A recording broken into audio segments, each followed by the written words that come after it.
Hello, hello, Matt Franceschini here, and today we're going to be talking about one of my favorite arpeggio exercises that you can use in both your solos and improvisations, or just to improve your technique and your understanding of these arpeggios. For this, we're going to be using major and minor triads, but you can also apply it to seventh chords, and there's a ton of different ways that it can be applied and used in your playing. But without further ado, let's get into it. So we'll start with our friendly G major arpeggio.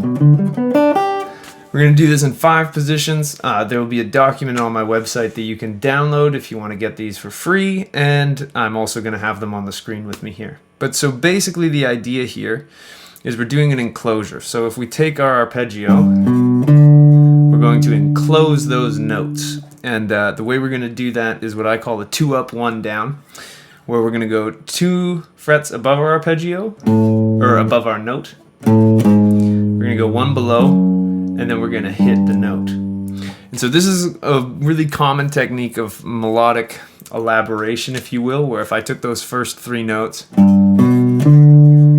rather than playing it like that, I could go, which is a fun and exciting way to throw stuff in, and there's a ton of applications for it. But let's dive into the actual exercise. So position 1 is going to look like this.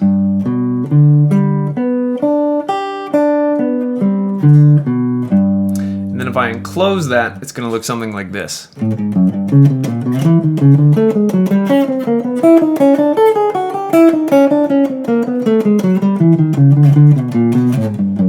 messed up that last one, sorry. So every time we want to line up the note in the arpeggio with our middle finger. So again, we just go 2 above.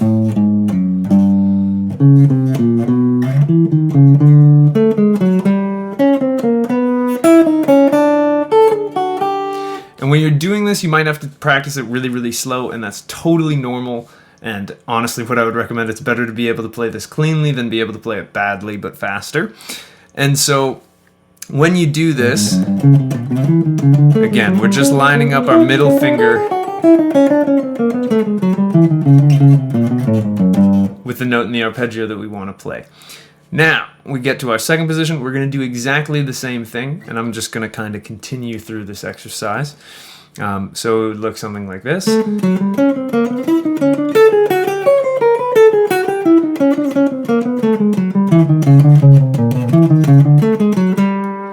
If you ever have to go back and rewatch to see how I was fingering these, that's totally fine as well. Feel free to stop and start as you need. Now we're in our third position, which normally looks like this.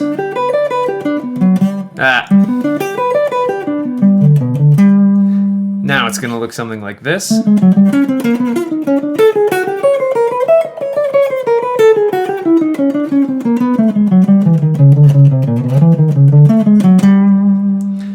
Fourth position is normally going to look like this,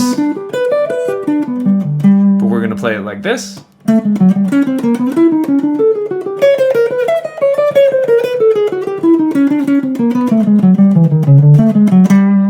Fifth position, going to look like this, but we're going to play it as such.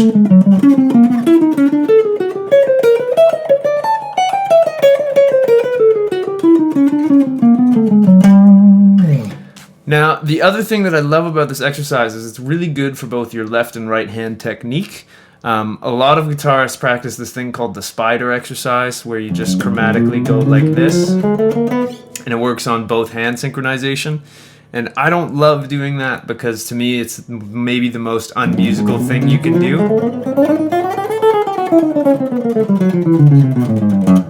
So when we do this, we're actually outlining something, and if we want to get it really, really fast, we're still using all fingers on the left hand, but we're actually making music with it. And this is again used in a lot of really fast runs that sound like there's something crazy. It's these enclosures that land on the money note a lot of the time. So something like, it's really, really, or not uncommon to hear in shreddy guitar stuff, or just solos, anything. It's a really, really popular sound. But now let's take a look at it as applied to the minor arpeggio. So again, this is going to follow the exact same rule. We're doing 2 above, 1 below. and it's gonna sound like this. So I'll play each of the 5 shapes of the G minor arpeggio, and I will do it once, just the arpeggio, and then once enclosed. So we get this. Sorry. One more. And then enclosed.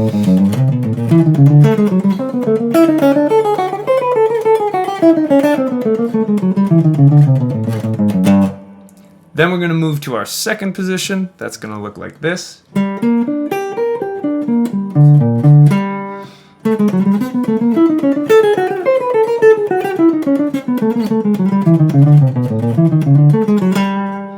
Third position looks like this. This one's maybe a little bit trickier because there's a bit of an awkward jump, but then we get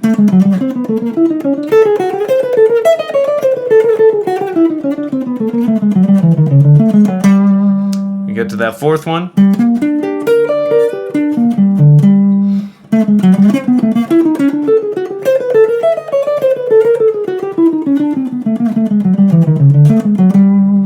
And then finally that fifth one.